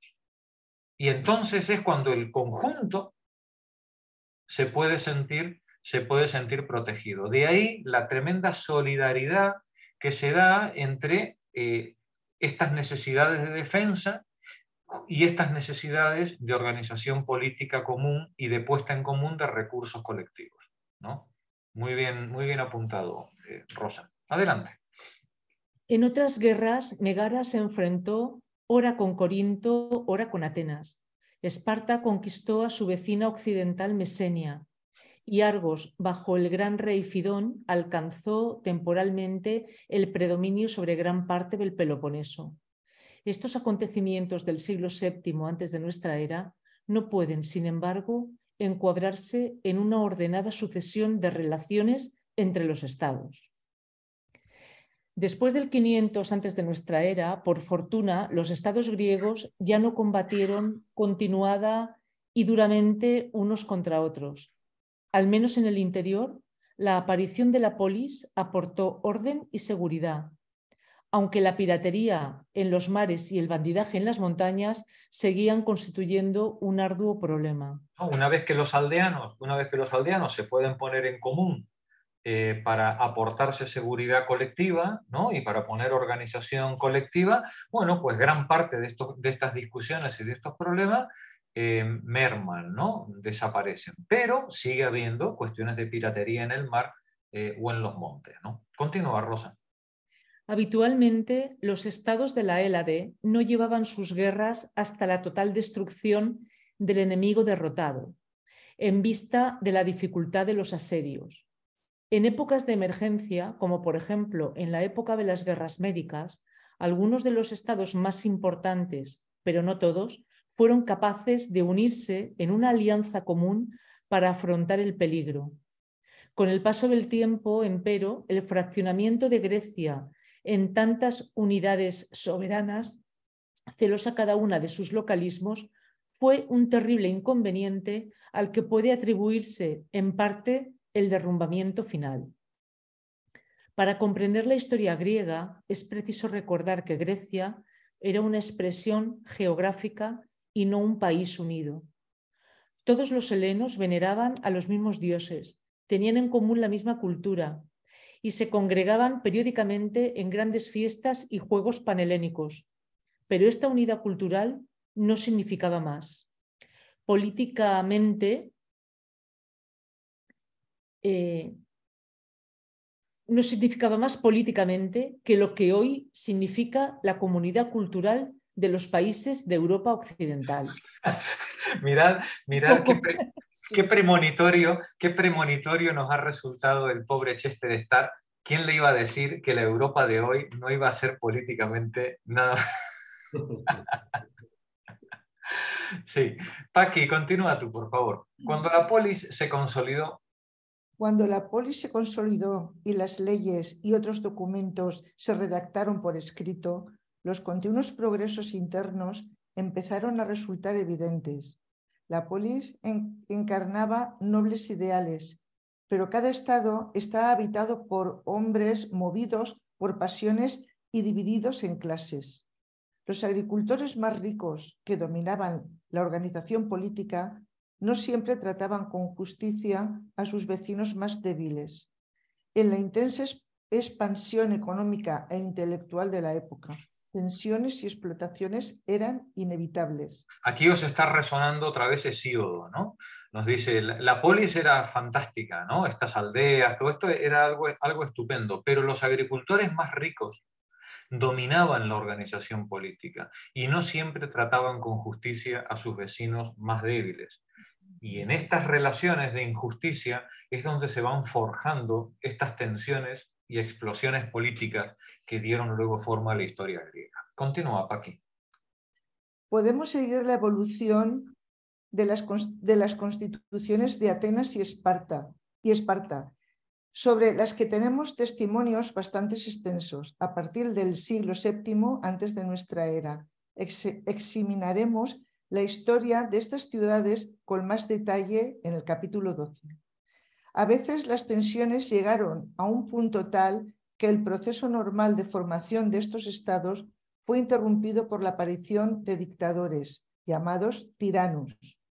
Los tiranos aparecieron sobre todo en los estados más avanzados, cuando una aristocracia demasiado opresora se dividía en facciones. El texto os debería dar la pista de que cuando hablamos de tirano, no le estamos dando el mismo, los griegos no le daban el mismo significado que nosotros le damos a la palabra tirano, ¿no? Sí, los tiranos aparecían cuando las tensiones sociales eran tan grandes, cuando la ambición de los aristócratas, de los grandes terratenientes, era tan desmedida que al final la gente se encabronaba, se producían violentísimas revueltas, y en esas violentísimas revueltas había algún cabecilla, alguien que asumía, digamos, o personificaba, lideraba esa revuelta en contra de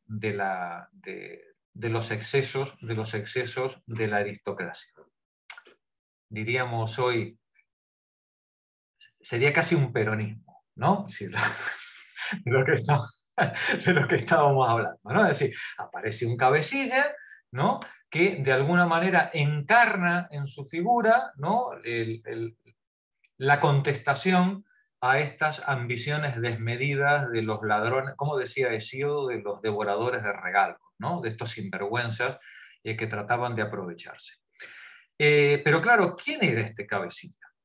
Este cabecilla no era otra cosa que otro miembro más de la aristocracia, porque para poder encabezar una revuelta de estas, pues había que tener recursos también, había que tener medios, había que tener liderazgo, carisma, reconocimiento.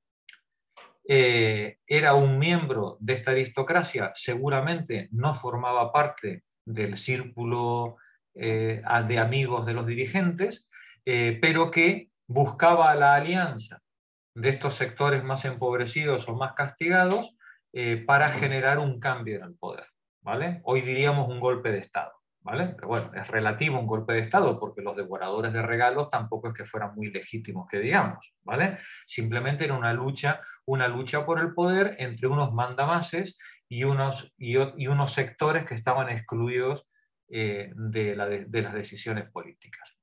Continúa, por favor. Los tiranos aparecieron... El tirano... Los tiranos aparecieron sobre todo en los estados más avanzados. Los tiranos aparecieron sobre todo en los estados más avanzados cuando una aristocracia demasiado opresora se dividía en facciones. El tirano era un ambicioso que pertenecía a las clases elevadas, pero que una vez dueño del poder tendía a limitar los privilegios económicos y sociales de sus pares, mientras su posición se basaba en la fuerza, y esto se veía concretamente en su guardia personal, que no le abandonaba jamás. Semejante jefe necesitaba el apoyo popular. Los tiranos, por lo tanto, favorecían a los campesinos, ya concediéndoles la distribución de grandes propiedades expropiadas ya con otros medios.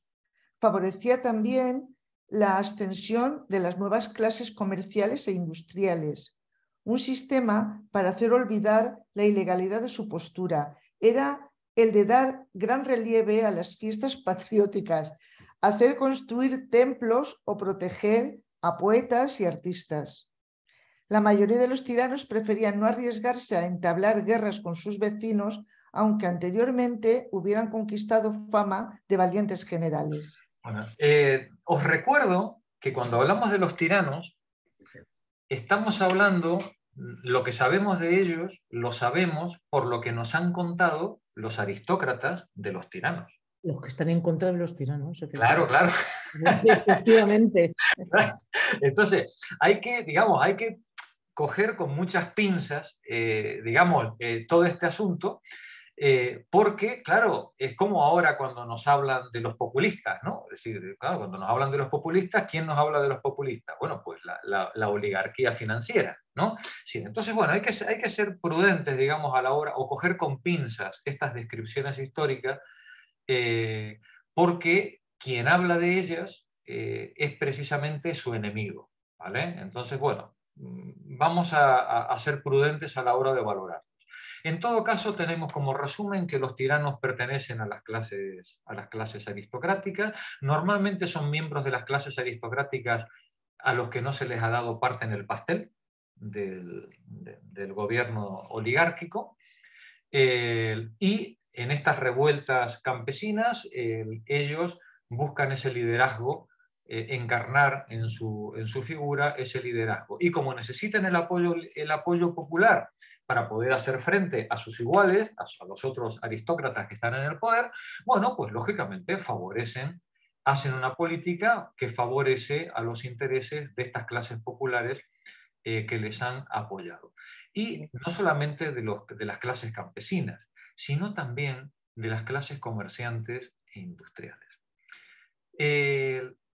En las grandes tiranías, o en muchas de estas tiranías importantes, como la de Pisístrato en adelante, se va a producir el gran despliegue cultural, económico, comercial, artístico de las grandes polis griegas. Es decir, por tanto, seamos muy prudentes a la hora de juzgar o de valorar, digamos, este tipo de fenómenos políticos, ¿no? Que llegaron hasta nosotros como tiranía, ¿vale? Con la palabra de tiranía. Continúa, Paqui, por favor. Las más famosas. Estas y duraderas dinastías de tiranos fueron tres: la de Ortágoras y Clístenes en Sición, hacia el 655-570 antes de nuestra era, el segundo de los cuales reorganizó las estructuras políticas y religiosas de su estado para reducir la influencia argiva y contribuir a la destrucción de Crisa, dueña de Delfos, y de Kipselo y Periandro, y de Cipselo. Que no. Esa es otra tiranía. La segunda, perdón. La de Cipselo. Y Periandro en Corinto, hacia 620-550 antes de nuestra era, que ensanchó el dominio corintio hasta la costa occidental de Grecia, refrenó a la aristocracia y alentó la gran industria cerámica de Corinto y la de Pisístrato y sus hijos en Atenas, 546-510 antes de nuestra era, de la que hablamos en el capítulo 12. En estos ejemplos, la tiranía duró más de una generación, pero en la mayoría de los casos los gobiernos volvieron a ser más estables y constitucionales en el siglo VI antes de nuestra era. Bueno, vamos a dejarlo aquí, porque en el próximo viernes os voy a invitar a que le peguemos un repaso a estas tiranías, ¿no? Sin entrar en grandes detalles, porque luego ya entraremos en más detalles en ella, ¿vale? Pero para que tengamos una idea de conjunto de en qué consistieron algunas de estas tiranías, sobre todo la que más nos interesa es la de Pisístrato, pero también cómo se llegó a ellas, ¿no? Cómo se llegó a ellas. Y la semana que viene, entonces, hablaremos de estos enfrentamientos entre la aristocracia y el pueblo llano y las clases emergentes de comerciantes y artesanos, que os debería sonar al auge de la burguesía al final de la Edad Media, ¿no? En la etapa nuestra previa a la Revolución Industrial, estas clases emergentes se van a amparar en algunos de estos tiranos, y estas revueltas van a dar lugar a algunas reformas legislativas importantes con las cuales la aristocracia va a intentar, que esto también debería sonaros, la aristocracia va a intentar poner algunos parches para cambiar algunas pequeñas cositas y que no cambie nada. ¿Vale? ¿Sí? Bien. Pero a veces de poner algunos parches, la cosa no va a funcionar. Al pueblo se le van a inflar las narices y algunas de estas aristocracias van a tener que intentar cambios más radicales. Cuando no los consiguen, aparecerán los tiranos. Algunas aristocracias intentaron poner parches. ¿Cuál fue el parche más famoso de la historia? El de Solón. Recordaréis que Solón es considerado uno de los 7 sabios de Grecia, ¿no? Una de las grandes figuras míticas e históricas de la historia griega. Solón no era un militar, Solón era poeta y comerciante, ¿no?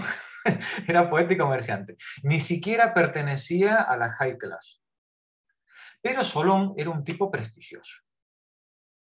Y ante las revueltas de la población, la aristocracia, atemorizada porque en algún momento se produzca un conato de guerra civil y aparezca un tirano, le encargan a Solón que, oye, Solón, hazte un par de no sé, una renta básica, yo qué sé, alguna cosita así sencillita, ¿no?